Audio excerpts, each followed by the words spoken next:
A rainy night visitor, the thing that knocked in April. It was the 13th of April when Lucas Harris arrived at his late uncle's cabin, tucked deep within the rain-soaked forests of Vermont. He came seeking silence, a break from the sterile glow of office lights and the buzzing city that never let him sleep. The cabin, isolated and old, seemed like the perfect retreat. The rain hadn't stopped for hours.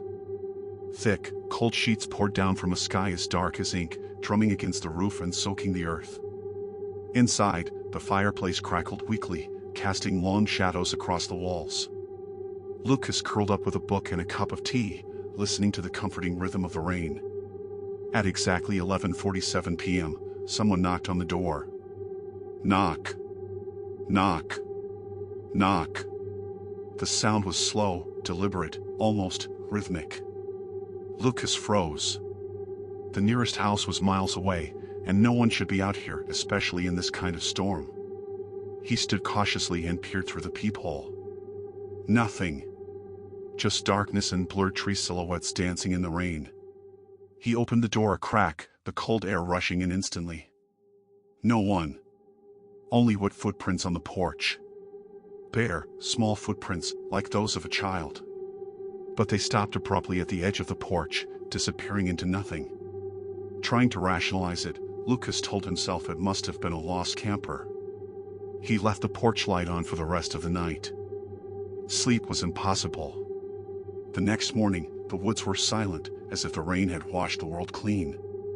Lucas checked the porch again. The footprints were gone. But in their place sat a small, moldy teddy bear, soaked, its button eyes missing, patches of fur torn off. He didn't touch it. The second night, the knock returned. Again at 11:47 p.m. Knock. Knock. Knock. This time, he didn't move. Just sat on the couch, heart pounding, eyes locked on the door. Then a voice. A child's voice. Please. I'm cold.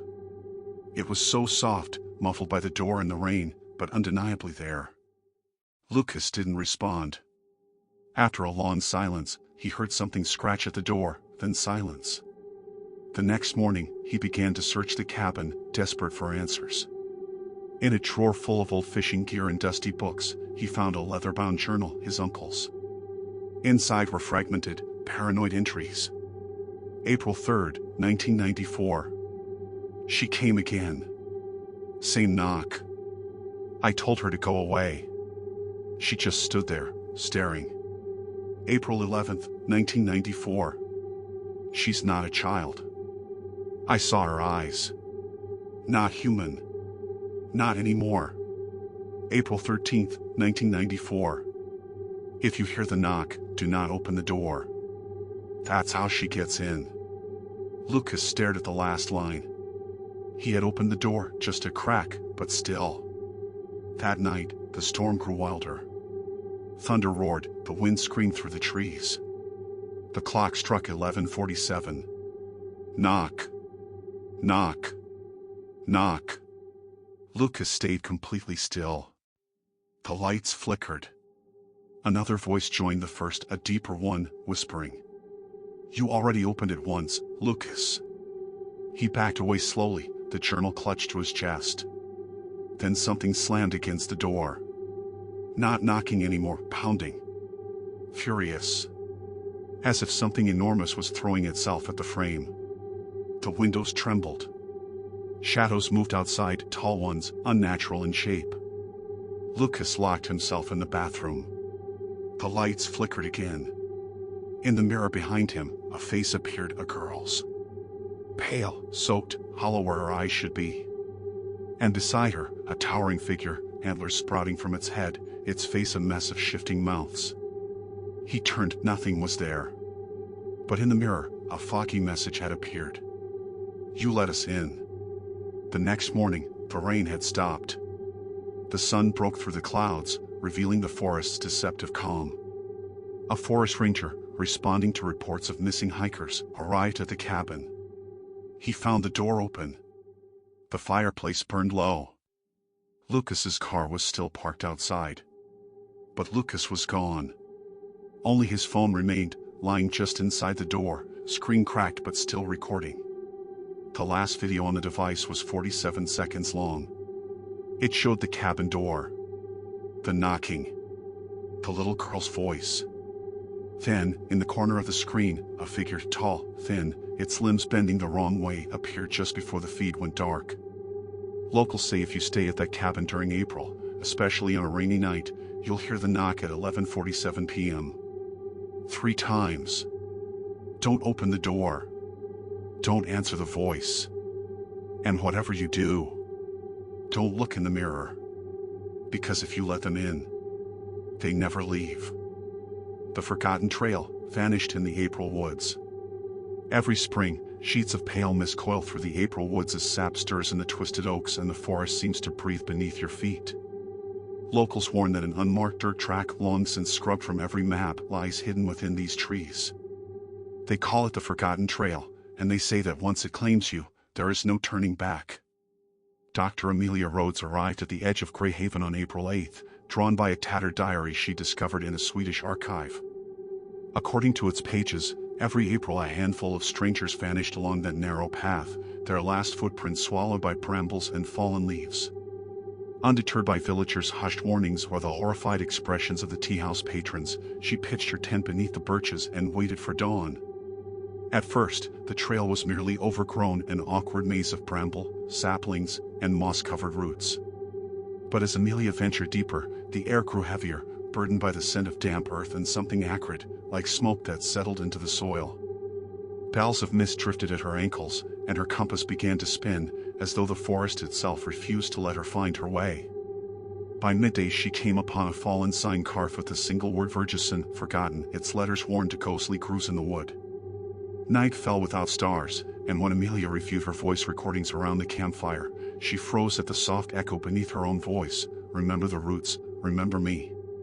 She assumed it was interference, until the next morning revealed fresh carvings in the bark, names in Latin, Old Norse, even an unfamiliar script, all pleading for release. One was hers, Amelia. 20-25 inch, and her skin prickled as if claws had brushed her spine. On April 12th, she pressed onward into a thicket where the trees grew so close their branches knitted a vaulted ceiling, blotting out the sky. A sunken grove opened ahead, its floor carpeted in pale moss around a stone altar encrusted with concentric symbols. Amelia set her recorder atop it and asked aloud, "Who are you?" The ground trembled, and dozens of voices poured through her speakers, anguished wails and urgent whispers in every language she'd studied, snapping together into a maddening chorus. Symbols on the altar pulsed with an otherworldly glow, and Amelia stumbled back as a chill fist of fear closed around her heart. She fled, branches lashing at her coat, trying to outrun the laughter that echoed off unseen trunks. But the forest shifted, paths looped back into themselves, familiar landmarks dissolved into new horrors. At dawn she broke through into a clearing that looked out onto a deserted road, where a man in a weathered truck offered her water. He squinted at her as though in doubt. "You're still in the woods," he said quietly. "This road's at the very heart of them." Behind her, a voice whispered, "Welcome home," and when she turned, the truck and the man had vanished. Weeks later, search parties found only her camera, its SD card jammed with footage that froze on Amelia's wide-eyed face as she ran through tunnel-like branches, her breath ragged over the hollow cackle of wind-hollowed tree trunks. No scream, just static. Now the diary has reappeared online, new threads on obscure forums, photographs of an overgrown track in Austria, and one name freshly carved into bark, Amelia Rhodes, 2025. The top comment warns simply, "Don't follow the trail. It finds you." And beneath it, another user admits they saw something moving just beyond the mist, something pale, with eyes like dark windows, whispering her name. If you ever glimpse a barely visible path winding through April's misted forest, heed the warning, the Forgotten Trail doesn't merely erase your tracks. It remembers you, reshapes you, and holds you fast until your voice joins the restless chorus beneath the bark. April's last call, the phone rang after the funeral. April Sinclair's funeral was a quiet affair on a gray April morning. The old chapel was filled with wilted lilies and damp pews, and as her friends and family filed past the polished mahogany casket, none of them suspected that her death would mark only the beginning of a nightmare. April had been radiant, an artist with a passion for restoring antique telephones, her laughter echoing down hallways like a bell. 3 days after her sudden aneurysm, her voice would haunt them all. Lena Morris, flown in from Berlin as April's oldest friend, stood at the very back, clutching a single red rose. Marco Reyes, her fiancé, stared blankly at the floor, incapable of tears. The chapel centerpiece was an elegant 1950s rotary phone, a gift April had lovingly refurbished, though none had bothered to plug it in. As the minister's final words faded, that silent phone began to ring. Lena's heart stopped. No cord, no line, nothing that could explain the insistent echo. Marco reached forward, lifted the receiver, and heard only static. He tucked it back, and the ring died, but its portent lingered. That same night, Lena's smartphone buzzed. April flashed on the screen. She answered, voice trembling, and for a moment there was only static, then April's unmistakable whisper, "Lena, help me, they won't let me go." The call dropped. Lena retried the number, it was inactive. As she replayed the voicemail, friends around the world found their own devices invaded. Marco's baby monitor crackled to life with April's voice calling his name. Gina, April's colleague, received a parcel bearing a black desk phone stamp with a postmark dated 2 days after April's death. Inside, a single note read, "You'll need this soon. Don't ignore it." Christian Anderson, a folklore professor, gathered them in April's loft to decipher what was happening. In the open space of bare brick and trailing ivy, he explained an old Sardinian legend. When villagers abandoned their death bell worship for electric phones, a curse was born, the last caller, a demon who claimed the souls of the living by speaking through the dead. Anyone who heard the bell's replacement telephone rings risked being drawn across the veil. April's passing, he warned, had torn the audio boundary thin, allowing her spirit and that of the collector to roam. That night, the refurbished rotary phone in the loft's hallway rang once. Gina snapped a photo, timestamped 2:14 a.m., the exact hour April had died. Lena hesitated at the threshold. The ring swelled into a shriek of static that plunged the room into darkness. By candlelight, they found dozens of cassette tapes scattered around April's recording station, each labeled in her neat script. The last tape bore the date April 14 to 2:14 a.m. Gina fed it into an ancient player.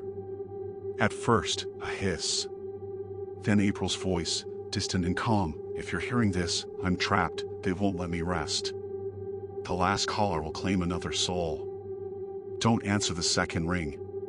The tape clicked off, leaving them frozen in its wake. Over the next days, hauntings grew worse. Marco awoke to his oven clock blinking 2:14 and a paused voicemail, April calling, 2 rings, then the line cut. Lena found messages smeared in her shower mirror, "He's calling you next." Gina's apartment lights flickered in Morse code, dot. The pressure mounted until, desperate to end the curse, they forced open the chapel doors one stormy night.